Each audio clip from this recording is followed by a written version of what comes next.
Raccontiamo il Friuli per quanto riguarda l'occupazione del suolo rispetto ai dati nazionali più instabile. Questo era il segnale che vi volevo dare, lo studio che vanno in qualche modo a diversificare quello che è il reddito delle imprese agricole e rispondono a un po' anche alla necessità, alla richiesta che c'è di dare sia cibo ma anche energia, cosa di cui l'Italia è deficitaria.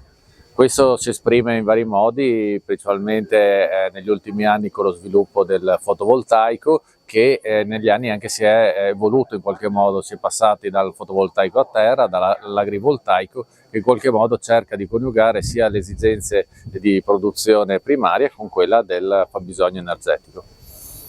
C'è, diciamo, in previsione un forte sviluppo fino al 2030 dell'agricoltura. Ci sono degli obiettivi che abbiamo di sostenibilità, in questi obiettivi di sostenibilità che sono declinati con obiettivi per anno, c'è la richiesta di rendere quasi autosufficiente l'Italia dal punto di vista energetico, e questo con le fonti rinnovabili. Tra queste fonti rinnovabili abbiamo anche l'idrogeologico, l'eolico, però quello su cui possiamo più sviluppare è il fotovoltaico e l'energia da biomassa, e in questo l'agricoltura sta cercando di fare la sua parte.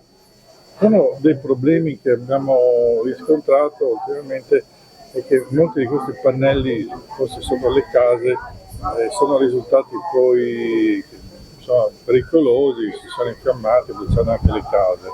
È un plus per l'agricoltura?